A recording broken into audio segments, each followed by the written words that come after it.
പറയുന്നേ? യെസ്, ഞാൻ അവിടെ ചെന്നപ്പോൾ ഉണ്ടായ സംഭവങ്ങളാ. I don't believe it. അപ്പൊ മെന്റൽ ഹോസ്പിറ്റലിലെ ഡോക്ടർ പറഞ്ഞതോ? അത് വേറെ ആരെങ്കിലും ആയിരിക്കും. ഡാഡിക്ക് തെറ്റിയതാ. അല്ല മോളെ, ഞാൻ പറയുന്ന കേൾക്ക്. നിന്റെ ജീവിതം ഇങ്ങനെ ഒരു ഭ്രാന്തന്റെ കൂടെ നടന്ന് സ്പോയിൽ ചെയ്യാനുള്ളതല്ല. ബെന്നിക്ക് ഭ്രാന്തില്ല. എനിക്ക് സംശയം ഭ്രാന്ത് നിനക്കാണെന്നാണ്. ഡാഡിക്കാ ഭ്രാന്ത്. ഓക്കെ, സമ്മതിച്ചു. പക്ഷേ മോൾ ഇപ്പൊ ഡാഡി പറയുന്നത് കേൾക്ക്. നോ, എനിക്ക് ഡാഡിയുടെ അഡ്വൈസ് വേണ്ട.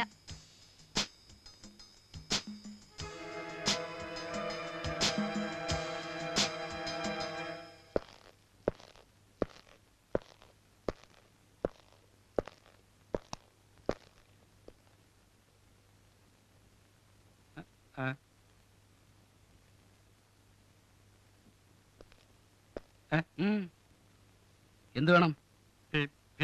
ഭീം സിംഗിനെ ഒന്ന് കാണണം. വാടക കൊലയാളിയ ഭീം സിംഗിനാണോ കാണാൻ? ചോദിച്ച കേട്ടില്ലേ? അതെ. എന്തിനാ? എനിക്ക് അദ്ദേഹത്തെ ഒന്ന് കാണണം. കാര്യം ഞാൻ ഭീം സിംഗിനോട് നേരിട്ട് പറഞ്ഞോളാം.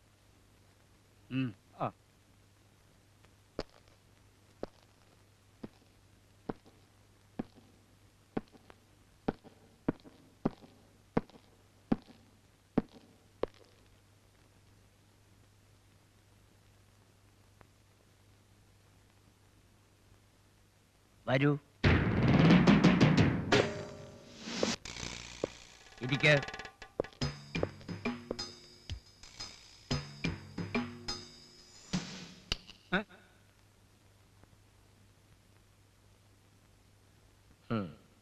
എത്ര പേരെ കൊല്ലണം? 2 3? ആരെയും കൊല്ലണ്ട. പിന്നെ ഒരുത്തന്റെ കൈയും കാലും തല്ലി ഓടിക്കണം, അത്രേ ഉള്ളൂ. സാധ്യമല്ല. കൊലപാതകത്തിൽ കുറഞ്ഞ് യാതൊരു ബിസിനസ്സും ഇവിടെ ഇല്ല. നിങ്ങൾക്ക് പോവാം. അങ്ങനെ പറയരുത്. Hello, Bhim Singh here. Very good, very good. Petrol ഒഴിച്ച് കത്തിച്ച് അവശിഷ്ടം പെട്ടിയിലാക്കി അവന്റെ പേരിൽ ഇന്നത്തെ ഫ്ലൈറ്റിൽ തന്നെ ബോംബെക്ക് അയക്കണം. ബോംബെ അധോലോകം ഞെട്ടി വിറയ്ക്കട്ടെ. ഭീം സിംഗ് ആരാണെന്ന് അപ്പൊ അവൻ മനസ്സിലാവും. ഓക്കെ, നിങ്ങൾ പോയില്ലേ? കൊല്ലണ്ട, എത്ര കാശ് വേണമെങ്കിലും തരാം. അവനെ ഇവിടെ നിന്ന് തല്ലി ഓടിച്ച് തന്നാ മതി. കൊലപാതകം ഈസിയാ. കൊന്നു കഴിഞ്ഞ് ആരാണ് കൊന്നതെന്ന് ശവം എഴുന്നേറ്റ് പറയില്ലല്ലോ. പക്ഷെ തല്ലുകൊണ്ടവനെ തല്ലിവനെ തിരിച്ചറിയാൻ പറ്റും. എന്നാ പിന്നെ കൊലപാതകം തന്നെ ആവാം അല്ലേ? അങ്ങനെ വഴിക്ക് വാ. ആളിനെ കൊണ്ടുവന്നിട്ടുണ്ടോ? ആരെ? കൊല്ലേണ്ട ആളിനെ കൊണ്ടുവന്നിട്ടുണ്ടോന്ന്. ഇല്ല. ഫോട്ടോ? ഡമ്മി?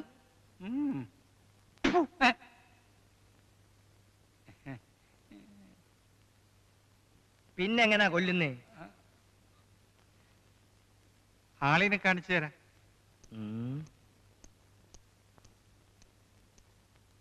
ഓക്കെ, സത്യസന്ധമായി ബിസിനസ് നടത്തുന്നവനാണ് ഞാൻ.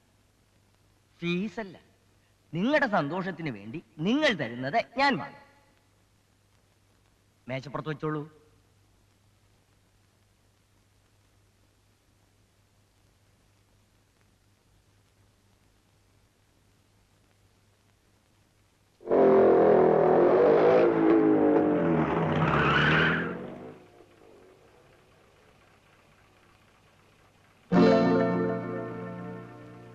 ലയൺസ് ക്ലബ്ബിൽ ജോർജ് കുട്ടി പറഞ്ഞപ്പോഴാണ് ഞാൻ അറിഞ്ഞത്. എന്നിട്ടും വിശ്വസിച്ചില്ല. അമ്മാവൻ ഞങ്ങളെ അപമാനിക്കാൻ തന്നെ തീരുമാനിച്ചു അല്ലേ? ജോലി ചെയ്ത് ജീവിക്കുന്ന അപമാനമാണെന്ന് എനിക്ക് ഇതുവരെ തോന്നിയിട്ടില്ല.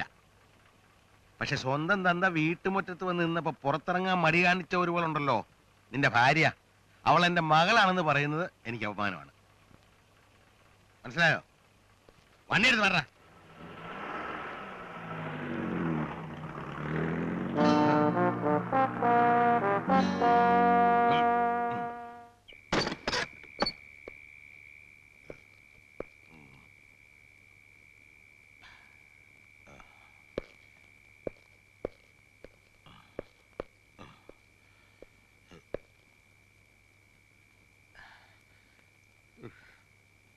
ഞാൻ ഭ്രാന്താശുപത്രി കിടന്ന കാര്യം നിങ്ങൾക്ക് 3 പേർക്കറിയാം. പിന്നൊരാൾ കൂടെ അറിയാം, എൻ്റെ മരുമോന്. നിങ്ങൾ പോയി പറഞ്ഞോ ആ കാര്യം എന്റെ ജനറൽ മാനേജരോട്? ഇല്ല. പറയില്ല, എനിക്കറിയാം. പക്ഷെ എന്റെ മരുമോൻ പറയും. അവന് നാണക്കേടല്ലേ? എന്റെ ജോലി പോയി. ഞാൻ ഭ്രാന്താശുപത്രി കിടന്ന കാര്യം ജനറൽമാരോട് പറഞ്ഞില്ലെന്ന്, കള്ളം പറഞ്ഞ് ജോലി നേടിയെന്ന്. ഞാൻ മിലിറ്ററിയിൽ നിന്ന് പിരിഞ്ഞ ദിവസം എന്റെ കേണൽ പറഞ്ഞ എന്താണെന്നറിയാവോ? You have a powerful mind. യേശുവിന് പുല്ല, ഇവിടെ പവർഫുൾ മൈൻഡ് ഉള്ളവന് രക്ഷയില്ല. 100 ജോലി ഞാൻ എന്റെ പവർഫുൾ മൈൻഡ് കൊണ്ട് നേടും.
മനസ്സിലായില്ല.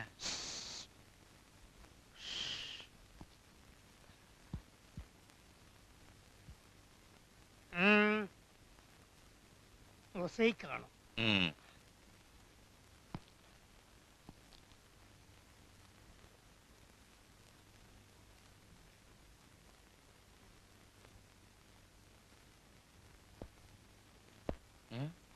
What is that?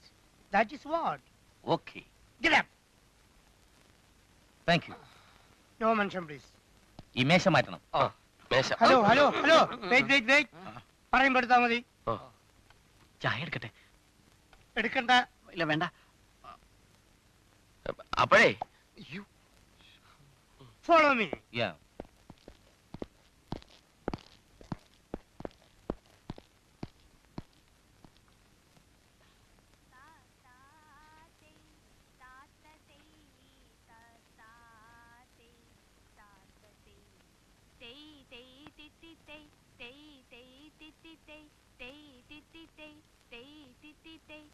എന്ത് തോന്നുന്നു? ഫിക്സ് ചെയ്തിരിക്കുന്നു. അപ്പോഴേ ഞങ്ങളൊരു TV സീരിയലിന്റെ ആൾക്കാരാണ്. ഞാൻ സുന്ദരം പിള്ള പ്രൊഡ്യൂസർ, സാറാണ് ഡയറക്ടർ ഗിരീഷ് പുരി. കേട്ടിട്ടില്ലേ? ഇല്ല. എന്നാ കേൾക്കണ്ട. ഈ വീട് ഞങ്ങൾക്ക് ഷൂട്ടിങ്ങിന് വേണം. അപ്പോ ഞങ്ങൾ ഫിക്സ് ചെയ്തിരിക്കുന്നു. ബാക്കി കാര്യങ്ങൾ ഹോട്ടൽ വെച്ച് സംസാരിക്കാം. ഓക്കെ? Hotel peacock.